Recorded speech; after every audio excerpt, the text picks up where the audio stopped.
Well, hello and welcome to another video by Financial Learning. On today's video, we're going to take a look at the Bitcoin mining sector. For the week ending October 29th, there's been quite a bit of movement in the top 10 in terms of that short interest ranking. We're going to take a look at those. We're also going to take a look at things such as the max pain, which is one of the variables when looking at the options chain. We're then going to look at the overall free float value of each individual company and the overall sector.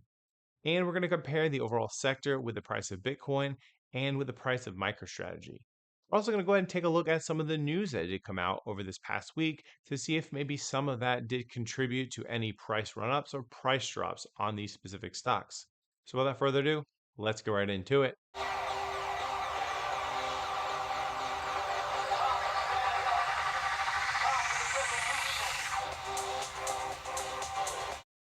All right, and jumping right in, the first thing I want to point out is going to be the ticker symbols on the far left. And I do have a couple of these highlighted, and that's because they have changed their short rank position compared to just a week ago. So you can see CleanSpark was in the top five. They have moved all the way down to number seven on this list. And Core Scientific has jumped ahead of Riot, CleanSpark, and CIFR on this list. CIFR is actually ahead of CleanSpark, so there's been quite a bit of movement. We'll compare some of the short interest ranks of the individual companies in just a minute, but just want to point out some of the movements that we did see this past week. Now, taking a look at the share price, you're going to see both August 22nd and August 29th being called out. On August 29th, you're going to see the share price. And if the font is green, it means that the share price did close positive for the day. Red means it closed negative on the day. And then if it ended up flat on the day, it is no color besides black. Moving over into max pain, this is where the market makers would like to see the share price. This is going to give them the most profit when looking at the calls and puts. When you do look at that max pain, forgot to mention that you will see the text either being red or green, and that has to do with exactly where the market makers would like to put the price. Any of the stocks where the max pain is green, it means that the actual share price is still below that strike price, and that is where the market makers would like to see it hit in order to get that max pain or for them to get the most profit out of it. And then, of course, if it's red, it means that the actual share price is above that max pain value. So there could be a potential to kind of push that price down with the market makers.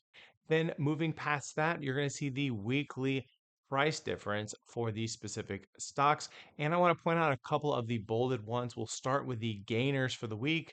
The top gainer on the week is, of course, IREN with a 23.6% gain. We'll talk a little bit about the news that did come out and why this company did run the way it did this past week. The second company was CIFR with a 19.7% run. And again, not too much news, but I do think they are following closely behind IREN. I'll get into that during the news portion. And another one I want to talk about is going to be HIVE with a 17.1%. They did have some news come out. So, again, we'll talk about that in a little bit. So, looking at the losers or laggers for the week, the top lagger is BTBT with a 10.8% decrease on share price on the weekly. And the next one is actually going to be CLSK with a negative 3.6%.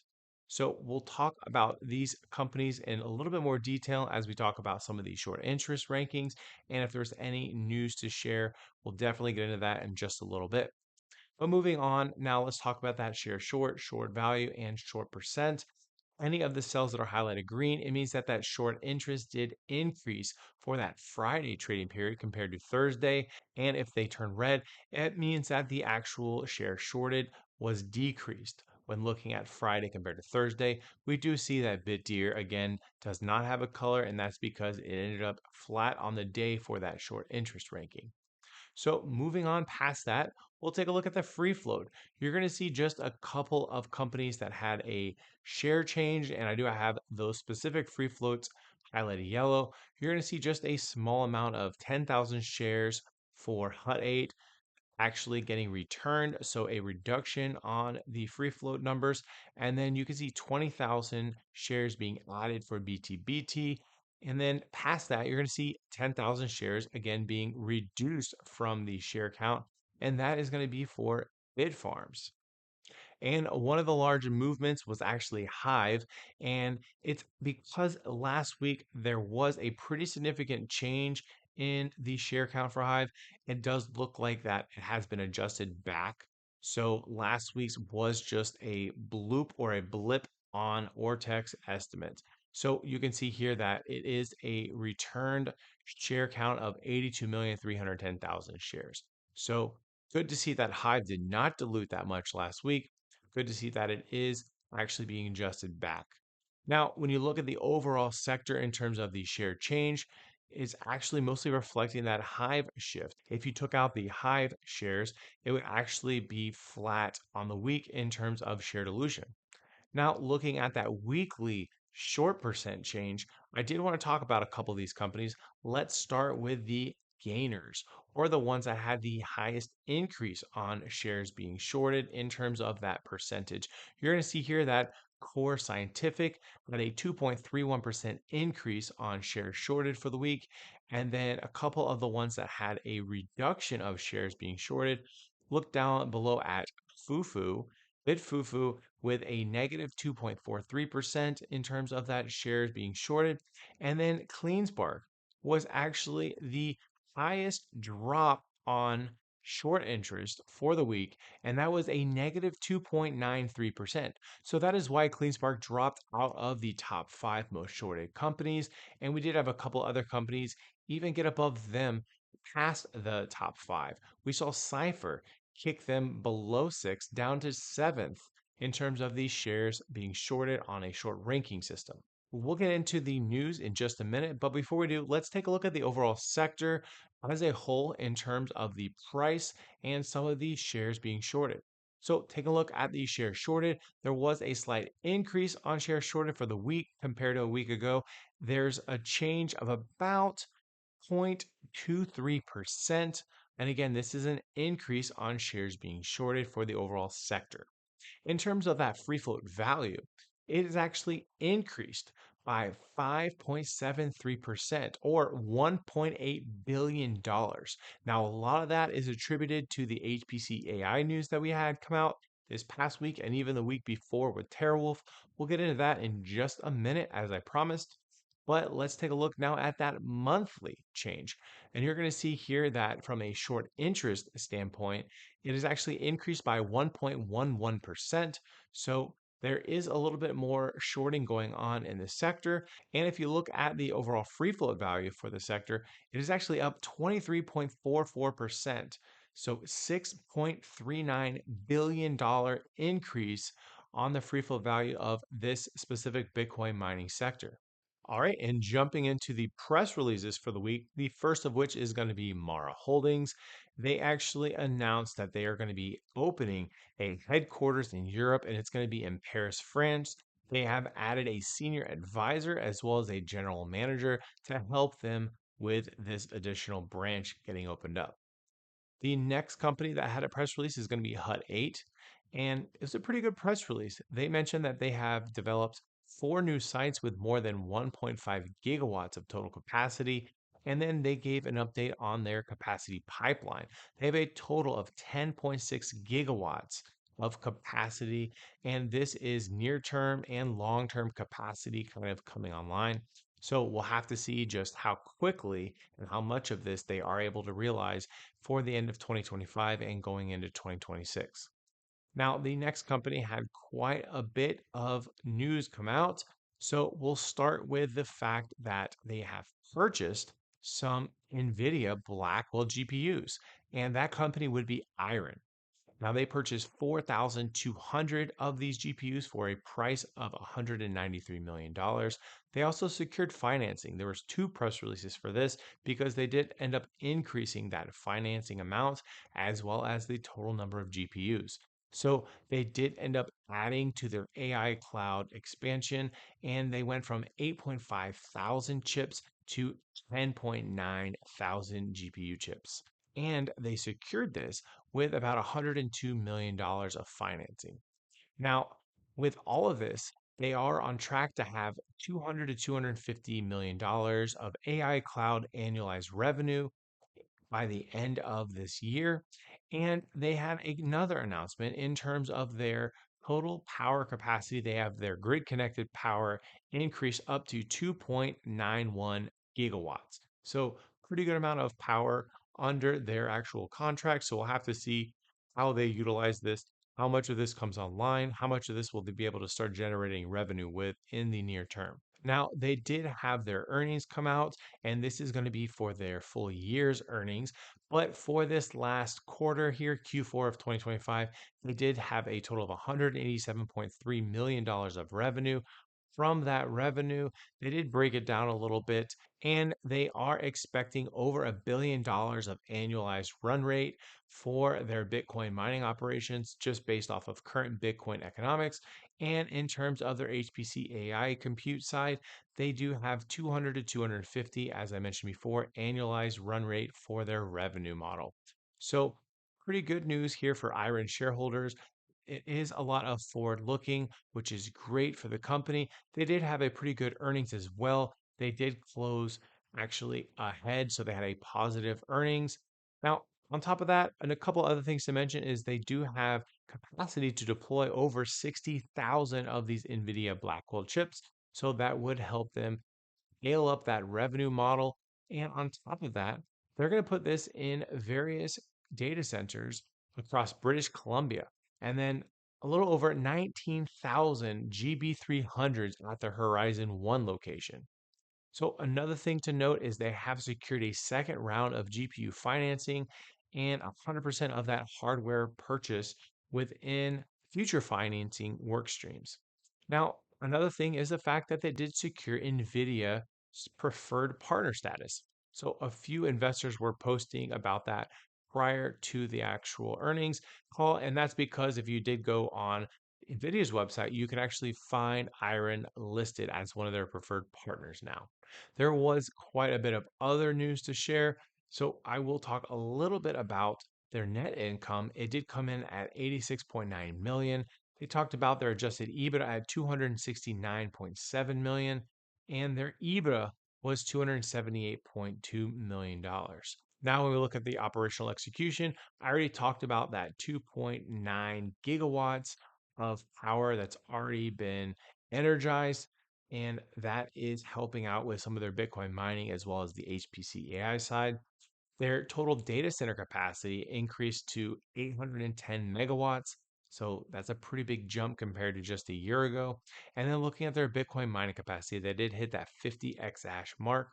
Their AI cloud capacity was at 1.9 thousand of these NVIDIA GPU chips, and that is an increase of 132% year over year. Now, there were a few updates on different projects. I'm not going to go into those. I already talked a little bit about British Columbia anyway, but if you do want to know a little bit more about what's going on operationally for IREN, definitely take a look at the link. I'll have it in the description of this video so you can read all of the details of this earnings press release. Now, there are two other companies that have press releases come out, the next of which is going to be Canaan. They announced a new purchase order from Bitfury Group, and this purchase order is upgrading about 10 megawatts of existing Bitcoin mining capacity for the Bitfury fleet.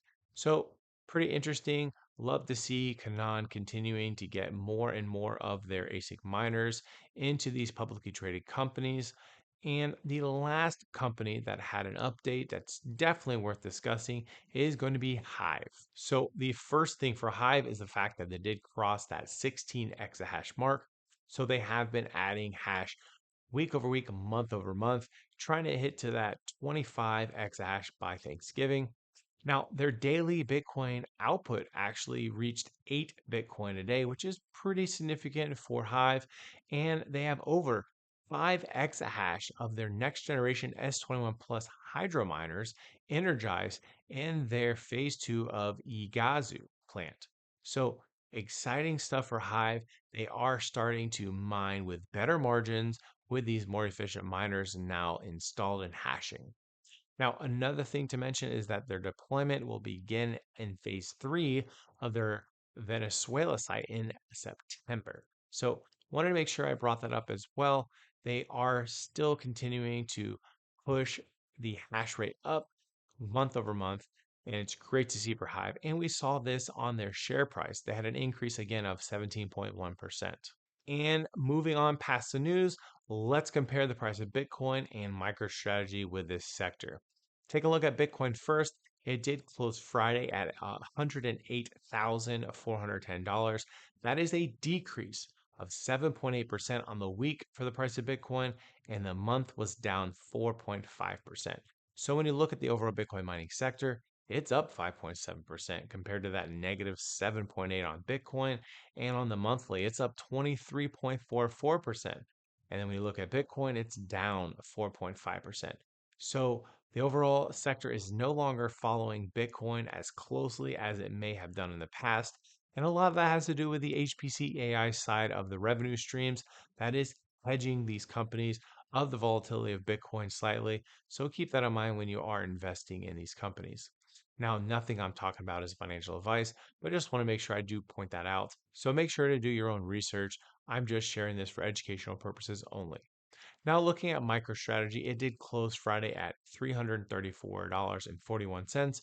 That is down 7.1% on the week and 9.6 down on the month for strategy. So again, Bitcoin mining sector is crushing it compared to both the price of Bitcoin and MicroStrategy on the weekly and monthly. And with that being said, let's jump into the top 5 most shorted Bitcoin mining companies for the week of August 29th.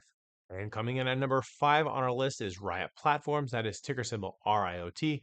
They had a short interest with respect to free float of 22.01%. When comparing that to a week ago, it was 22.56%.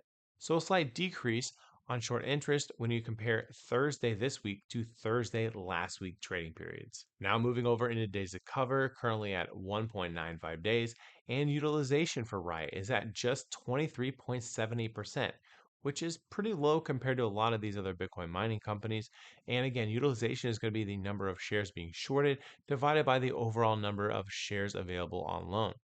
Last one to talk about is going to be short score, and that was at a 58.14. Now, moving down on the bottom left, wanted to point this out. This is going to be the price of the company, and I do have it in daily increments, and I have it going back about 1 month. So pay attention, keep a close eye on that. If you want to, go ahead and pause it and study that up a little bit. I'm not going to go into too many details as we continue on, but just wanted to make sure I pointed that out. Now, moving over on the bottom right, you're going to see the live short interest data. This is an Ortex estimate for Friday, and you can see here the one that is in red. If you did look at the overall sector, it means that the short interest was actually reduced on that Friday when comparing the Thursday trading period, and it is at a 21.95%. And taking a look at the Interactive Broker short availability, last reported shares available was just 7.4 million, with a cost to borrow at 0.25%. So again, that does explain why the utilization was so low. Quite a large amount of shares available here for Riot.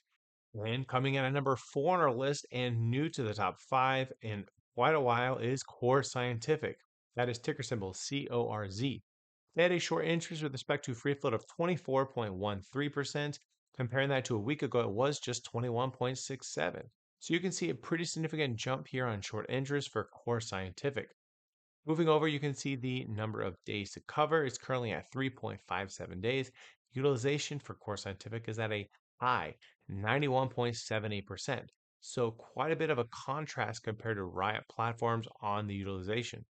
Moving over into short score, it's at a 72.16. And taking a look at the bottom right, it's going to be that Ortex live short interest data. This is, of course, an estimated short interest, and it's at 24.09%. And take a look at the Interactive Broker short availability. Last reported shares available was 500,000 with a cost to borrow at 2.94%. So I want to pause right there. That is a pretty high percentage in terms of cost to borrow, and shares available not looking too high at 500,000. So we'll definitely want to keep our eyes on Core Scientific to see if this cost to borrow continues to increase, because that would mean that the number of shares available is becoming more and more scarce, and that demand increases, which causes that cost to borrow percent to also increase. And coming in at number 3 on our list is BitDR. That is ticker symbol BTDR. they had a short interest with respect to free float of 25.32%. Comparing that to a week ago, it was 24.63%. So, slight increase in terms of short interest when comparing Thursday to Thursday for BitDR. Moving over to days of cover, it's currently at 5.16 days, and then utilization is no longer at 100, but at 98.06%. So interesting for BitDeer, utilization finally starting to make a little bit more sense. Moving over to short score, it's at a 74.6. Now on the bottom right, you're going to see that live short interest data. This is the Ortex estimate for short interest, and it is at a 25.32%. So it did remain flat when comparing the Thursday and Friday trading period. And taking a look at the Interactive Broker short availability, last reported shares available was just 250,000 with the cost to borrow at 1.74%. So again, low amount of shares available and high cost to borrow means that these shares on loan are in high demand. So it will be interesting again for BitDeer to see how the market reacts to that lowered amount of availability here on the shares being shorted.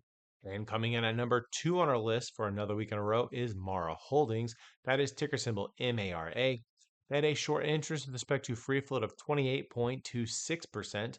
When comparing that to a week ago, it was 29.04. So on the weekly, it has dropped in terms of that short interest. Moving over into days to cover, it's currently at 2.29 days, and then utilization is at a 71.25% and dropping. Moving over into short score, it's at a 68.58.